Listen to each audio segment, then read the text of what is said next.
Las hermanas de la bañera. Fue uno de los crímenes más conocidos de la historia de Canadá. Tan malvado y escalofriante que cautivó a la ciudad del sur de Ontario durante más de un año. Este caso está protegido por la ley de enjuiciamiento de criminales jóvenes. Las identidades de las víctimas, los acusados y los testigos no pueden desvelarse. Mississauga, Ontario, cercana a Toronto. En esta tranquila ciudad, el 18 de enero de 2003, a las 10:35 de la noche, se ha dado aviso de una emergencia al centro de recepción de llamadas del distrito de Peel.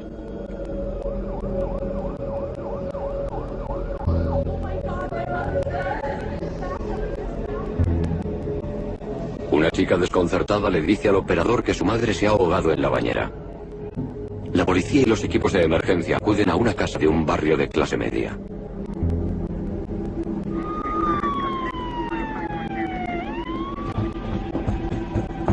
Dos hermanas, adolescentes, histéricas, les abren la puerta.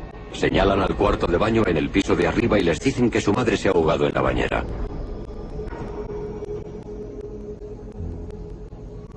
Los enfermeros sacan el cuerpo e intentan resucitarla, pero ya no responde.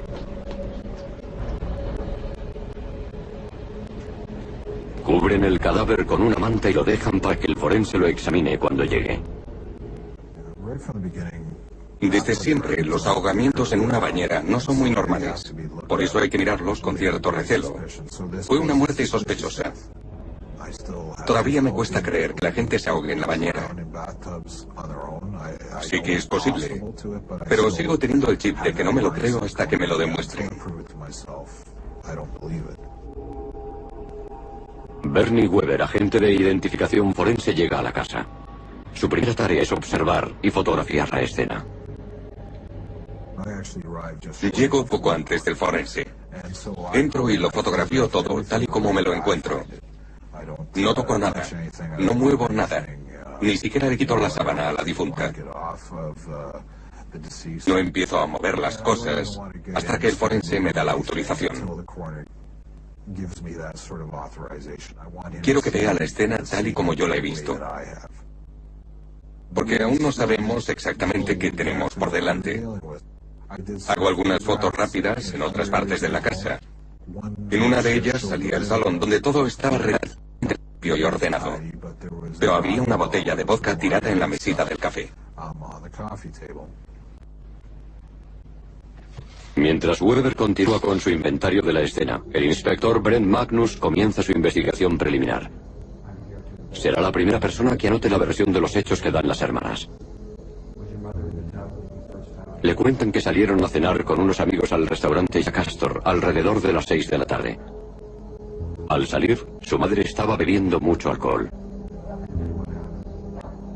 Cuando volvieron, alrededor de las 10:30, las conmocionó encontrar a su madre boca abajo, en la bañera. Durante esa breve entrevista o charla con las chicas, pidieron irse a casa de su tía, que accedió a que se quedaran con ella. Estaba cerca y fue sencillo llevarlas a un lugar seguro. Las acompañan a la cercana casa de su tía. En principio se identificó la escena como una muerte súbita y el forense se hizo cargo de ella. Llega el forense. Él y Bernie Weber empiezan a reconstruir los hechos. Era de estatura normal, entre 1,55 y 1,65. Tenía un ligero sobrepeso. Cuando mueves un cadáver, se dice eso del peso muerto. Habría costado mucho, aun con su pequeño tamaño, sacarla de la bañera, como hicieron los bomberos. Fue una sorpresa que no estuviera todo el baño patas arriba. Todo seguía en orden.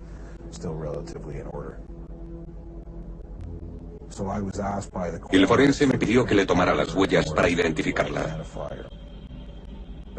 Cogí el polvo negro para huellas con un cepillo y lo pongo sobre la piel.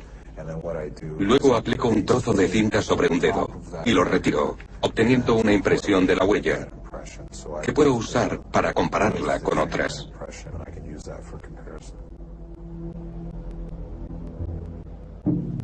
Buscan pistas que les confirmen si ha sido un accidente o un homicidio. En En un caso así, la pista más insignificante puede llevar la investigación en una dirección totalmente nueva. Lo que parece ser un infortunio puede convertirse de repente en un asesinato a sangre fría.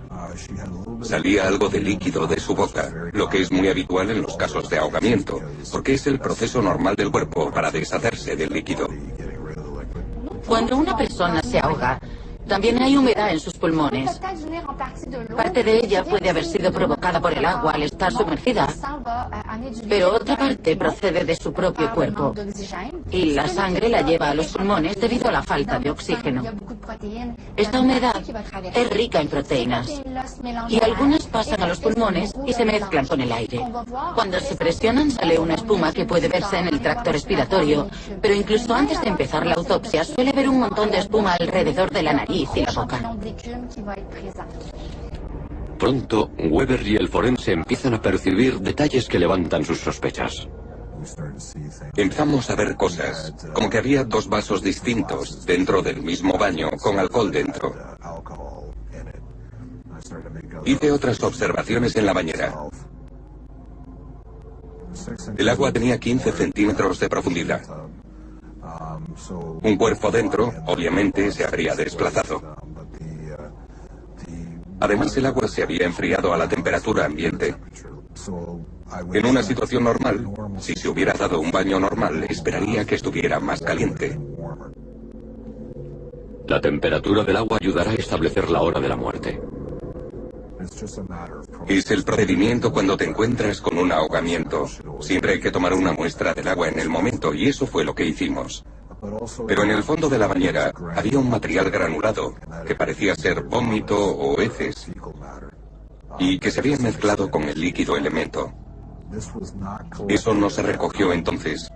Aún estábamos tratando de determinar qué tipo de muerte teníamos. De modo que lo dejamos allí, porque si surgía algo sospechoso del examen post-mortem, volveríamos a la casa con una orden y podríamos recogerlo. El cuerpo de la madre no muestra señales de lucha y no se encuentran evidencias de delito. Pero los investigadores siguen considerándola una muerte sospechosa. Esperábamos que surgiera algo del examen post-mortem que nos llevara a decidir una cosa o la otra.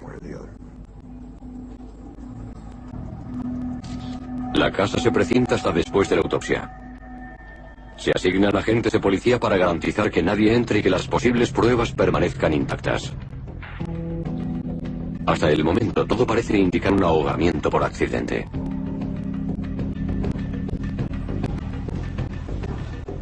Pero en casos como este, no se puede tomar una decisión final hasta que se haya completado la autopsia. Normalmente es el patólogo quien encuentra las pruebas del delito.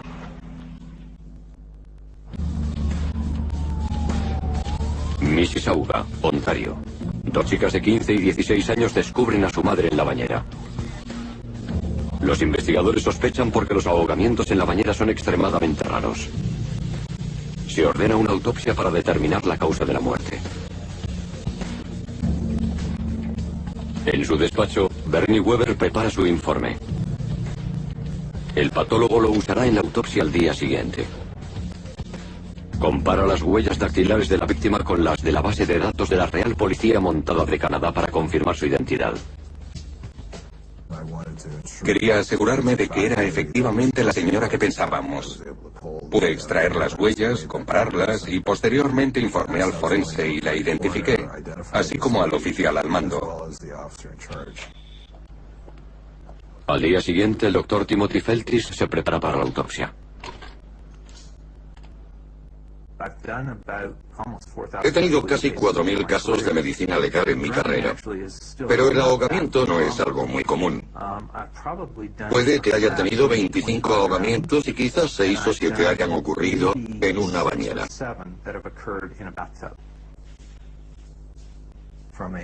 Desde el punto de vista de la patología forense, cualquier muerte así es muy sospechosa.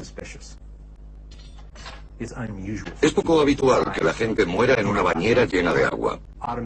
Y desde el primer momento lo tratamos como un homicidio.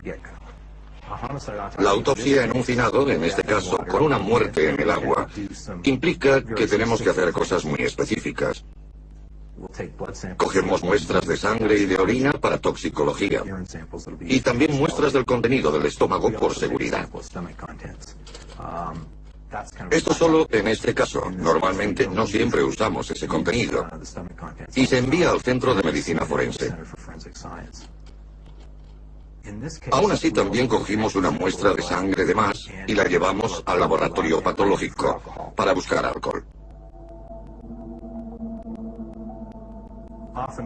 A menudo, cuando una persona muere en una bañera, puede haber sido estrangulada, lo que significa que tenemos que hacer lo que se llama disección del cuello en seco, en la que extraemos los órganos del pecho, el abdomen y el cerebro, antes siquiera de acercarnos al cuello. Cuando se extraen así, minimizamos la posibilidad de que entre sangre en él por casualidad. En segundo lugar, obviamente, hacemos un examen muy exhaustivo del cadáver en busca de señales de traumatismos como hematomas, arañazos, abrasiones, etc. Vemos vasos sanguíneos profundos que se han roto y la sangre se ha acumulado allí. A través de la piel se ve una zona azulada o enrojecida. El término médico es equimosis y en el lenguaje cotidiano lo llamamos moretón. Pero si la zona de la hemorragia es muy pequeña o muy profunda, o si la piel es muy oscura, a veces las heridas no se ven. Como precaución, abrimos todo el tejido de la espalda y la parte posterior de las piernas para ver si se nos ha pasado por alto alguna herida. Otra cosa importante a tener en cuenta en este caso es que se consideraba que la mujer fallecida bebía. En los alcohólicos solemos ver hematomas provocados por caídas. Lo interesante es que no había ninguno antiguo en el cuerpo de esta mujer. Eso no significa que no fuera alcohólica. Podría ser lo que llamamos una borracha cuidadosa. Pero aún así esperaría ver evidencias de algunos moratones. En este caso no se veía nada de eso. Los resultados del análisis de sangre vuelven del laboratorio. Inmediatamente, en el transcurso de la autopsia, supimos que esta mujer tenía un elevadísimo nivel de alcohol en sangre, unos 400 miligramos por 100 mililitros. Ese nivel es potencialmente letal. Un nivel de solo 325 miligramos por 100 mililitros puede ser fatal para una persona corriente. Pero un alcohólico crónico sería muy distinto. Con ese nivel, una persona podría desmayarse en la bañera y ahogarse accidentalmente.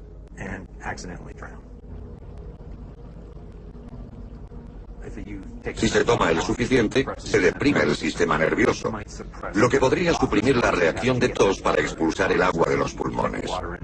Así que se traga agua y entra más fácilmente que si no estuviera ebrio.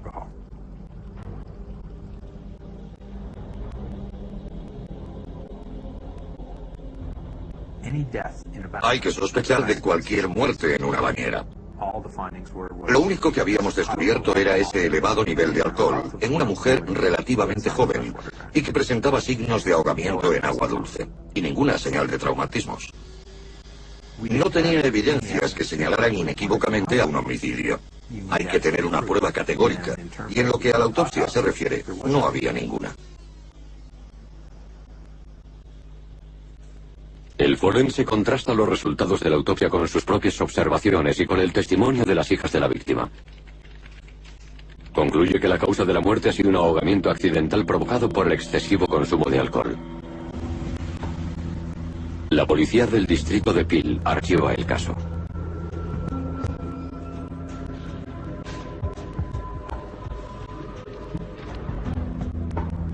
Su tía se convierte en su tutora legal. Las chicas heredan casi $200.000 del seguro de vida de su madre.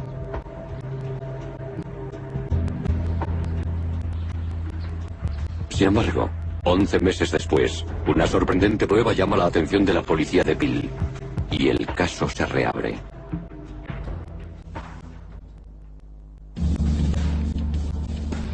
En Mississauga, Ontario, una mujer es hallada ahogada en su bañera. Sus hijas adolescentes encuentran su cadáver y llaman a la policía. Los investigadores tienen sospechas porque los ahogamientos en bañera son extremadamente raros. Se lleva a cabo una investigación completa con autopsia y pruebas toxicológicas. El forense concluye que es un ahogamiento accidental debido a niveles tóxicos de alcohol. El caso se cierra.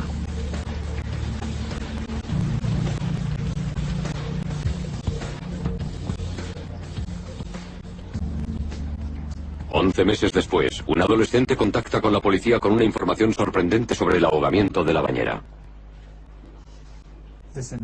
Este individuo había recibido cierta información de la mayor de las dos hermanas. Se enteró de que la madre, en realidad, había sido asesinada o la habían ahogado en la bañera de su casa. Primero, Brent Magnus debe demostrar que el joven dice la verdad. Lo hablé con un fiscal porque, en principio, cuando nos llegó esta información a través del amigo, comprendí que necesitaríamos una autorización para interceptar las comunicaciones, para corroborar lo que nos contaba. La policía analiza el ordenador del joven. Hallan conversaciones online muy inquietantes entre él y la mayor de las hermanas. Nos estaba facilitando información que solo conocerían las chicas, que, en realidad, habrían sido ellas las que mataron a su madre. El caso se reabre y ahora se convierte en una investigación criminal. La policía empieza a planear una operación encubierta con el joven como protagonista. Aunque es amigo de las hermanas, desde hace años podría poner en riesgo su vida. Era amigo de las chicas desde hacía mucho tiempo. Las dos familias habían crecido muy cerca. La policía facilita al joven un coche que lleva instalado un equipo de grabación de audio y vídeo. Actuó prácticamente en calidad de agente de la policía. Con algunas indicaciones y un instructor, pudo reunirse con las chicas y hacerles hablar sobre el asesinato.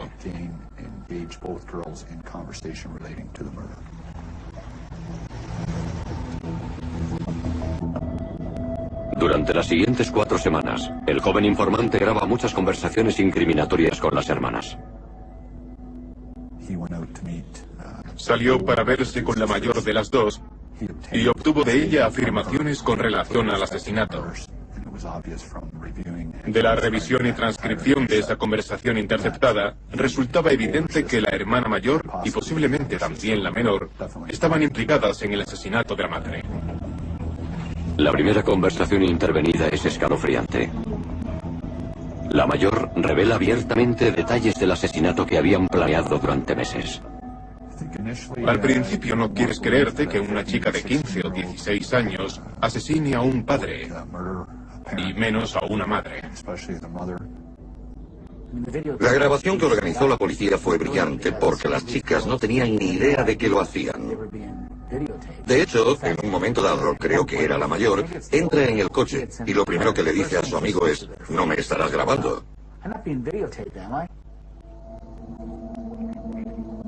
Las hermanas proceden de un hogar roto. Durante muchos años su madre ha recurrido al alcohol para aliviar el dolor de 2 matrimonios fallidos. Consiguieron usar la debilidad de su madre en su contra. Se trataba de la reciente ruptura con su novia. Cuando esto ocurrió, empezó a beber.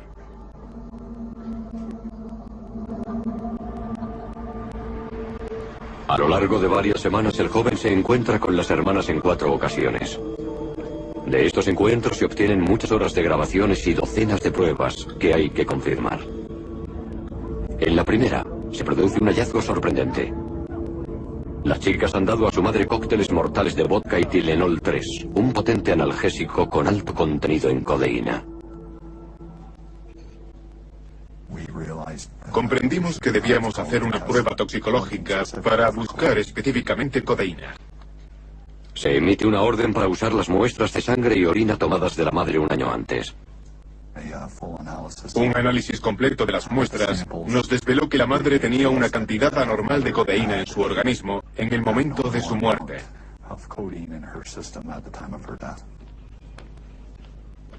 Los investigadores tienen la prueba que necesitan. El siguiente paso es planear la detención de las hermanas y de sus cómplices. Asigné a varios agentes para averiguar a qué escuelas iban y toda la información que pudiésemos conseguir. A la policía le preocupa que la noticia de la detención se extienda por la comunidad. Temen que los cómplices tengan la oportunidad de consolidar sus coartadas. Como las jóvenes generaciones están en contacto con mucha mayor rapidez por medio de teléfonos móviles, agendas electrónicas e Internet, no tardarían mucho en enterarse de que las chicas habían sido detenidas. Sería difícil evitar que los cómplices se comunicaran por Internet y ocultaran información importante. Los investigadores deberían elaborar una estrategia a prueba de fallos.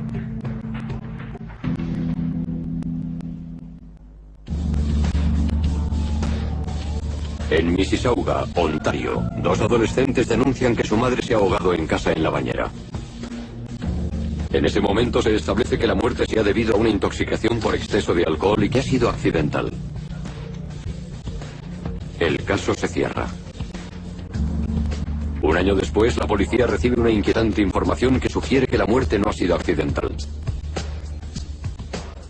Con la ayuda de un amigo de las chicas, obtiene pruebas suficientes para capturar a las dos asesinas adolescentes. El 21 de enero a las 7 de la mañana, la policía ejecuta las órdenes de detención de las dos hermanas por el asesinato de su madre. Son puestas bajo custodia, vestidas todavía con sus pijamas.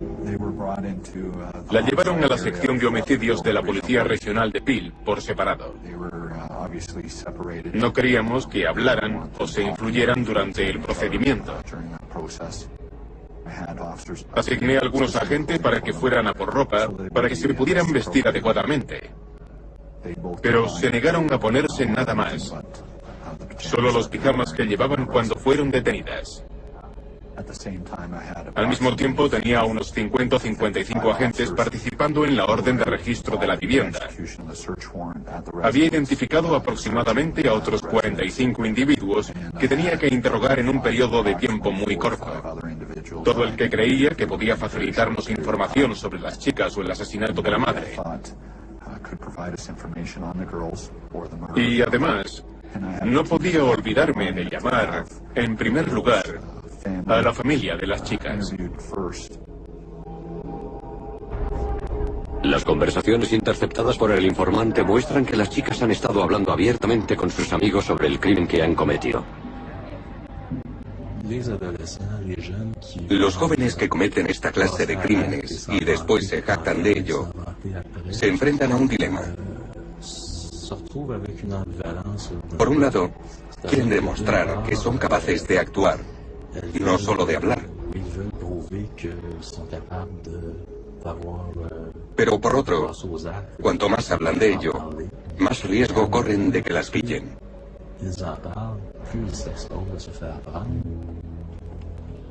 El detective Magnus quería asegurarse de interrogar a los familiares más cercanos antes de que las acusadas pudieran hablar con ellos. Debía asegurarse de que había un abogado presente cuando las dos fueran interrogadas. Se les dio la oportunidad de hablar con un abogado casi inmediatamente. Y también se les dio la oportunidad de que estuviera presente cualquier otro adulto o familiar con el que tuvieran confianza en los interrogatorios que se realizaran.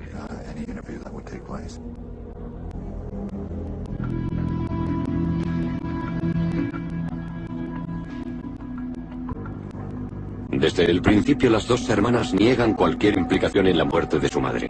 Pero para la policía pronto es evidente que la mayor está extremadamente nerviosa. Después de varias horas de interrogatorios, acaba derrumbándose entre lágrimas.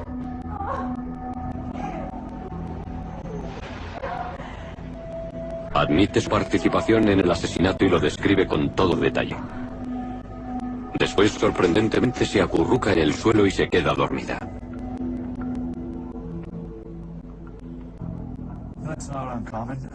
No es inusual.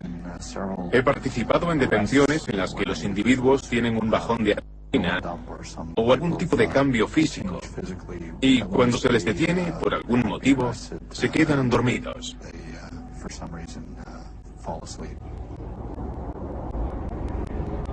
Pero la más joven sigue negando cualquier participación en el ahogamiento de su madre. Después de hablar con ella varias horas, no facilitó ninguna información a la policía. Sin embargo, las dos querían hablar una con la otra, y se les dio esa oportunidad.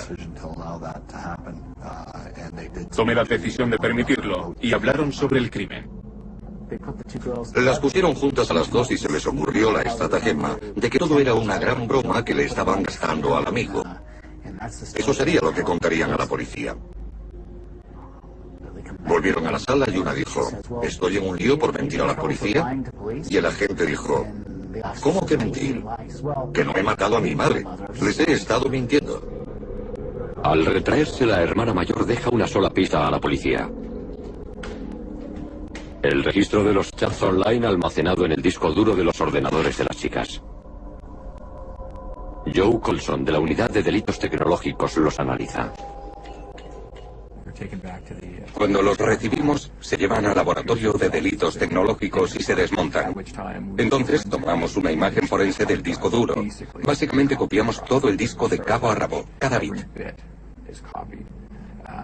Lo hacemos de manera que podamos demostrar que esa imagen que hemos tomado es idéntica al ordenador original. Así es nuestro trabajo, a partir de la copia forense de dicho disco.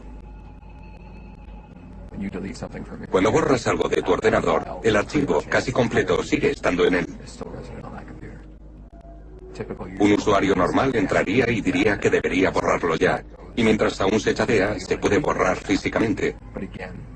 Pero con los programas que usamos a veces podemos recuperarlo.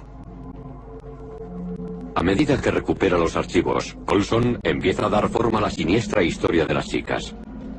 Y no es exactamente lo que los investigadores esperaban. Las dos eran chicas brillantes. Uno de sus orientadores dijo que eran las más inteligentes que había visto en sus 30 años de enseñanza. Pero también que su mejor cualidad era su capacidad para manipular a la gente. Sus chats representan la imagen de una vida familiar infeliz. Su madre ha tenido 2 relaciones difíciles con hombres agresivos. La acusan de gastarse más dinero en alcohol que en su bienestar. Empiezan a fantasear con una vida mejor sin ella. En muy poco tiempo, todo su estilo de vida empezó a cambiar. Y fue, más o menos, cuando se les ocurrió el plan. Empezaron a salir con personas distintas de las que solían, a hacer novillos en la escuela, a tomar drogas y alcohol. Tras analizar algunas conversaciones intervenidas, comprendí que no era un homicidio o un asesinato en caliente, sino que había sido planeado y calculado por las dos.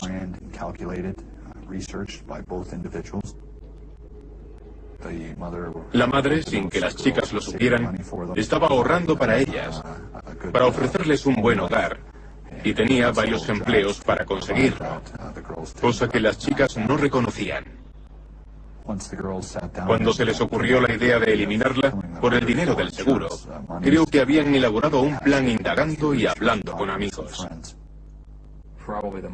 La parte más importante del estudio de este caso quizá fuera el análisis de los términos de búsqueda almacenados en los discos duros. Los investigadores utilizan programas especialmente diseñados para ayudarles a tamizar el enorme volumen de datos. Todas sus conversaciones estaban almacenadas en el ordenador. No sé si lo sabían o no, pero así era. La primera búsqueda que encontramos fue efectos del alcohol y el Tylenol. Eso fue lo primero que vimos.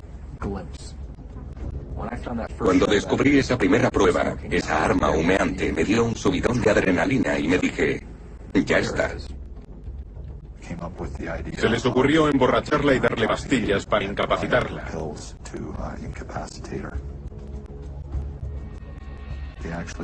Investigaron qué cantidad de alcohol y Tylenol con codeína debían usar. sus efectos si se mezclaban, y cuánto tiempo necesitarían para ahogar a una persona o sujetarla bajo el agua para conseguir su propósito. La policía obtiene información que demuestra que las chicas han planeado activamente el asesinato de su madre durante meses. Pero las dos hermanas no han actuado solas. Pudimos demostrar que las chicas chateaban con un individuo concreto que estaba dispuesto a servirles como coartada. De hecho, se presentó en un restaurante de la ciudad la noche del crimen para proporcionársela. El joven cómplice era además socorrista. Sabía muy bien lo fácil que es ahogar a alguien. Facilitó a una de las hermanas pastillas de Tylenol suficientes para incapacitar a la madre, mezcladas con alcohol. Durante todo un año las hermanas habían conseguido librarse tras cometer el crimen perfecto. Ahora llegaba el turno de que los investigadores presentaran la acusación perfecta. El sur de Ontario está conmocionado por la noticia de que un caso de ahogamiento accidental ocurrido un año antes se ha convertido en un asesinato. Las acusadas son dos hermanas adolescentes de Mississauga. Han sido detenidas y acusadas de ahogar a su madre. Tras varios meses en un centro, las dos hermanas acuden acompañadas de sus abogados a una vista para decidir la fianza. Sorprendentemente, siguen llevando los pijamas. He intervenido en cientos y cientos de casos, los últimos 10 o 15 años, y jamás había visto a dos chicas tan jóvenes aparecer en el tribunal en pijama. Y menos aún, detenidas por el supuesto asesinato de su madre. Me dije, ¿pero esto qué es? Sus familiares cercanos y su círculo de amigos piensan que la policía ha cometido un terrible error. De hecho, durante la vista por la fianza, toda la sala se echó a reír. El padre no se lo creía, la tía sin duda alguna no se lo creía. Sus primos pensaban que era todo una broma. Después de la vista, los abogados hablan con los medios. Los abogados salieron a decir que las pobres habían sido sacadas de la cama y que no se les había permitido vestirse. Que la policía era responsable y que era una historia terrible.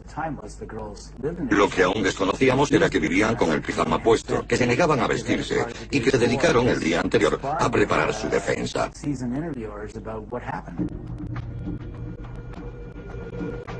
Maestras de la manipulación, las hermanas influyen sobre la opinión pública utilizando a sus abogados, familiares y amigos. Los medios hicieron un gran seguimiento. Dos chicas que habían matado a su madre. ¿Cómo podía haber pasado? ¿Era una desgracia o quizás su madre abusaba de ellas? Unos 4 meses después de su detención, se les concedió la libertad bajo fianza con ciertas condiciones impuestas por el juez. Una era que no salieran de la vivienda donde residían, la casa de su tía.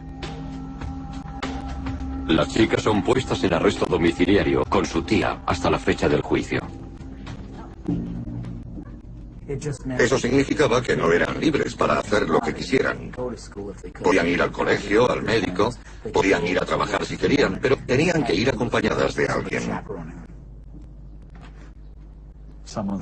Algunos ordenadores fueron devueltos a la familia. En realidad, habíamos obtenido muchas pruebas de uno que habían traído de su antigua casa.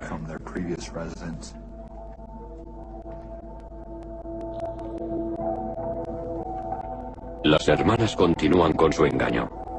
La familia sigue creyendo que son inocentes, pero sus chats cuentan algo muy distinto.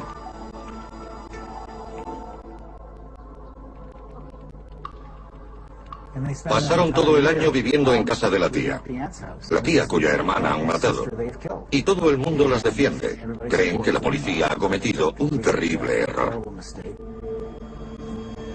Con los mismos ordenadores que han usado para trazar su plan, las hermanas continúan sus chats y se jactan de haber conseguido engañar a todo el mundo.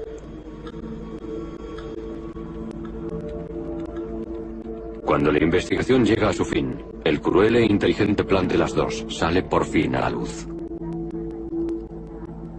Mientras están bajo arresto domiciliario, se examinan con lupa los registros de sus chats anteriores. Entonces, los investigadores pueden unir las piezas de una detallada cronología de los hechos que lleva hasta el asesinato. Las pruebas demuestran, sin género de dudas, que las hermanas han planeado matar a su madre a sangre fría.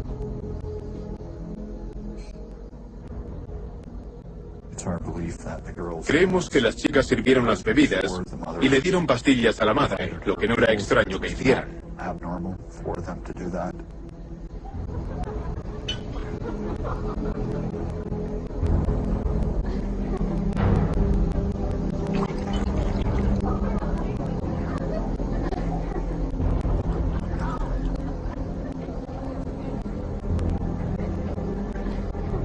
La mezcla del alcohol y la codeína del Tylenol 3 no tarda en sumir a la madre en un estado de semi-inconsciencia.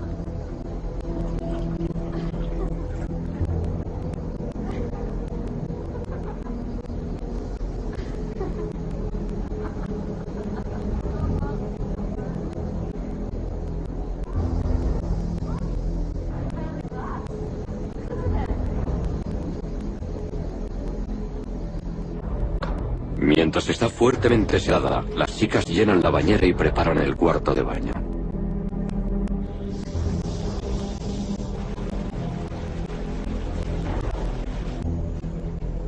Ayudan a su madre a subir las escaleras, teniendo mucho cuidado de que no se caiga y se haga hematomas.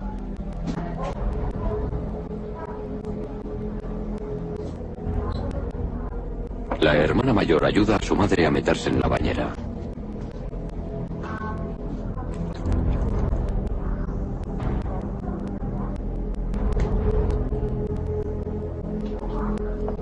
Los registros del teléfono y el ordenador demuestran que las hermanas se estuvieron comunicando con sus amigos mientras se preparaban para ahogar a su madre.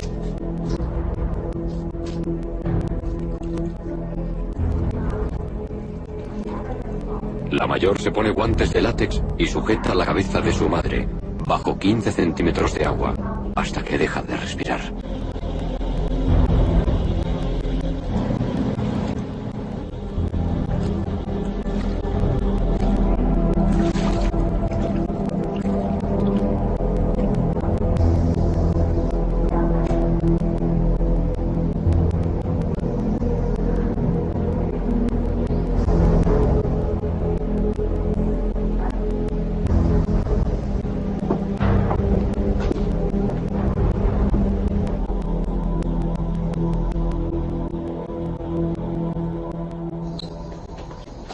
Las hermanas salen corriendo de la casa. Para fabricarse una coartada han quedado con una amiga y su cómplice, el socorrista, en un restaurante local. Después de cenar, vuelven a casa y realizan su llamada fingida a la policía. La mayor llama mientras la pequeña está en segundo plano. Parece afectada, pero cuando se revisa sabiendo lo demás y conociendo las pruebas, te das cuenta de que estaba actuando.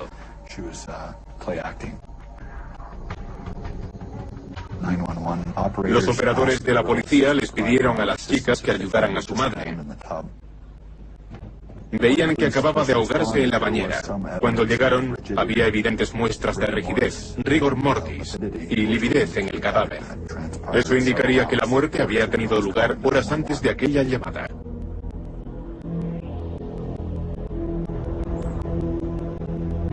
Un año después de su detención comienza el juicio.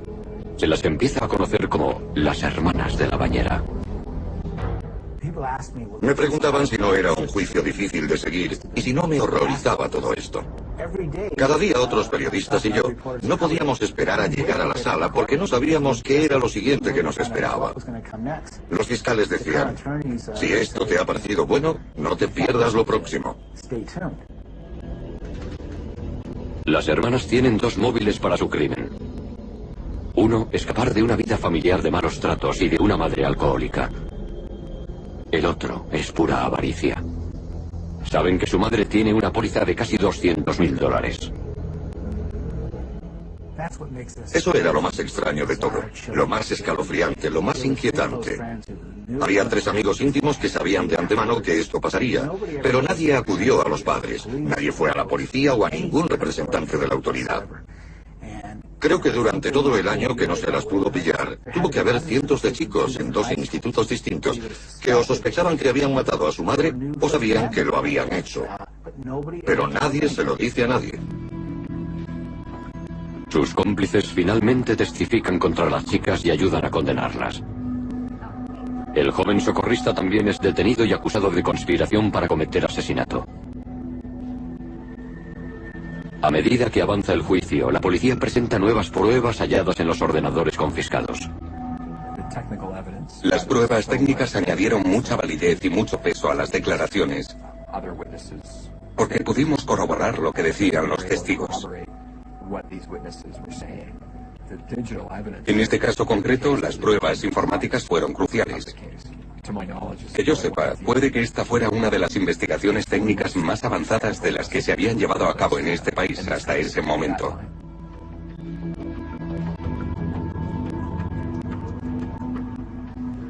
Después de un juicio que dura varias semanas, el juez Bruce Duncan emite su fallo. Dice que las dos acusadas pretendían cometer el crimen perfecto, pero solo han conseguido construir la acusación perfecta. Las pruebas contra ellas son abrumadoras. El juez afirma que es el caso más claro que ha visto en 30 años de perseguir y juzgar casos criminales.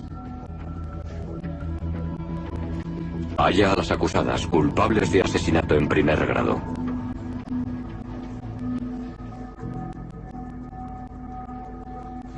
Fueron condenadas como menores por la ley de enjuiciamiento de criminales jóvenes, de manera que la pena máxima que cumplirán será de 10 años.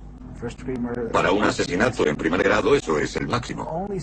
Solo pueden estar un máximo de 6 años encerradas, y el resto lo pueden cumplir en un hogar o incluso en su propia casa, bajo arresto domiciliario.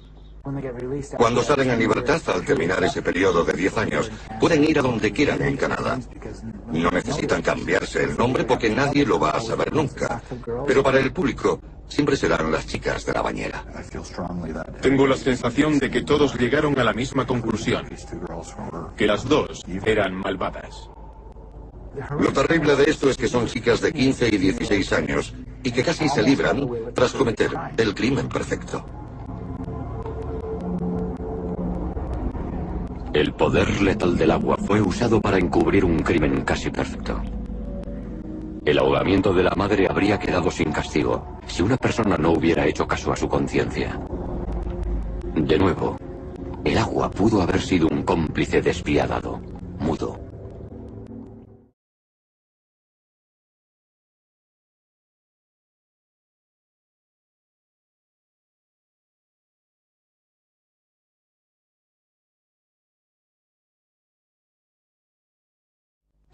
Las hermanas de la bañera.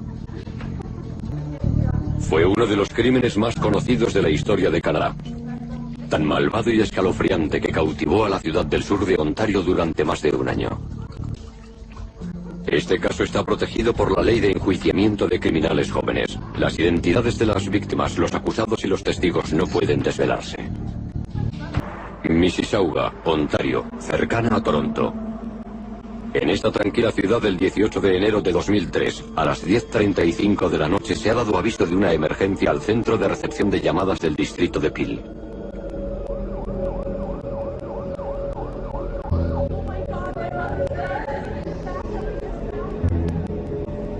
Una chica desconcertada le dice al operador que su madre se ha ahogado en la bañera. La policía y los equipos de emergencia acuden a una casa de un barrio de clase media.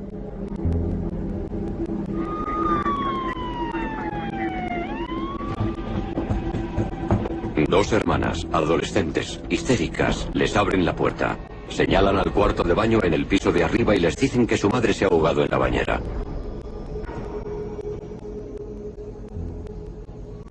Los enfermeros sacan el cuerpo e intentan resucitar.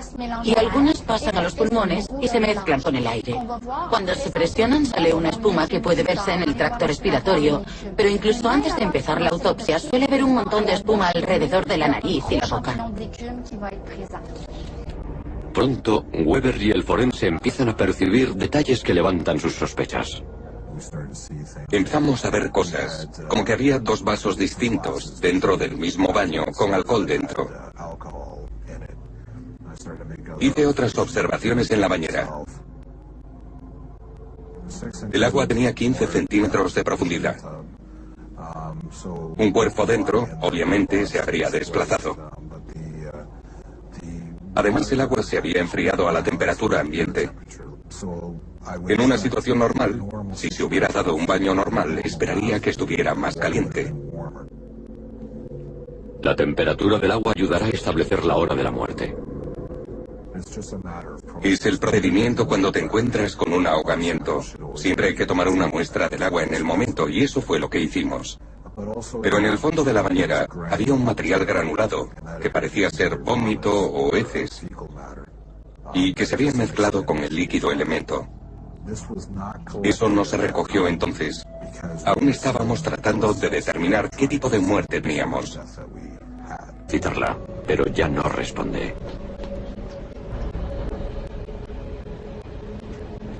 Cubren el cadáver con una manta y lo dejan para que el forense lo examine cuando llegue.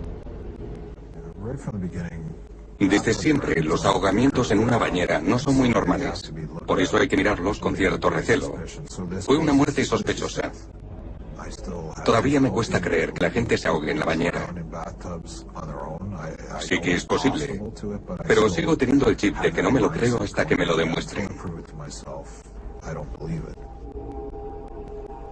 Bernie Weber, agente de identificación forense, llega a la casa.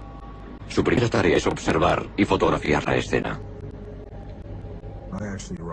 Llego poco antes del forense. Entro y lo fotografío todo tal y como me lo encuentro. No toco nada, no muevo nada, ni siquiera le quito la sábana a la difunta. No empiezo a mover las cosas hasta que el forense me da la autorización. Quiero que vea la escena tal y como yo la he visto, porque aún no sabemos exactamente qué tenemos por delante. Hago algunas fotos rápidas en otras partes de la casa. En una de ellas salía el salón donde todo estaba relativamente limpio y ordenado. Pero había una botella de vodka tirada en la mesita del café, como hicieron los bomberos. Fue una sorpresa que no estuviera todo el baño patas arriba. Todo seguía en orden.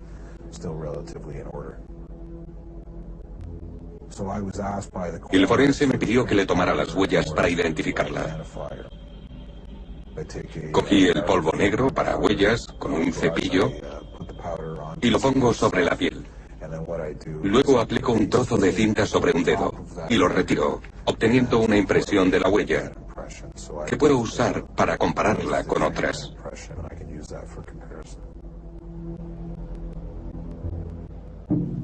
Buscan pistas que les confirmen si ha sido un accidente o un homicidio. En un caso así, la pista más insignificante puede llevar la investigación en una dirección totalmente nueva. Lo que parece ser un infortunio puede convertirse de repente en un asesinato a sangre fría. Salía algo de líquido de su boca, lo que es muy habitual en los casos de ahogamiento, porque es el proceso normal del cuerpo para deshacerse del líquido. Cuando una persona se ahoga, también hay humedad en sus pulmones. Parte de ella puede haber sido provocada por el agua al estar sumergida, pero otra parte procede de su propio cuerpo. Y la sangre la lleva a los pulmones debido a la falta de oxígeno. Esta humedad es rica en proteínas. Mientras Weber continúa con su inventario de la escena, el inspector Brent Magnus comienza su investigación preliminar. Será la primera persona que anote la versión de los hechos que dan las hermanas. Le cuentan que salieron a cenar con unos amigos al restaurante Jack Astor alrededor de las 6 de la tarde. Al salir, su madre estaba bebiendo mucho alcohol. Cuando volvieron, alrededor de las 10:30, las conmocionó encontrar a su madre boca abajo, en la bañera. Durante esa breve entrevista o charla con las chicas, pidieron irse a casa de su tía, que accedió a que se quedaran con ella. Estaba cerca y fue sencillo llevarlas a un lugar seguro. Las acompañan a la cercana casa de su tía. En principio se identificó la escena como una muerte súbita y el forense se hizo cargo de ella. Llega el forense. Él y Bernie Weber empiezan a reconstruir los hechos. Era de estatura normal, entre 1,55 y 1,65. Tenía un ligero sobrepeso. Cuando mueves un cadáver, se dice eso del peso muerto. Habría costado mucho, aun con su pequeño tamaño, sacarla de la bañera.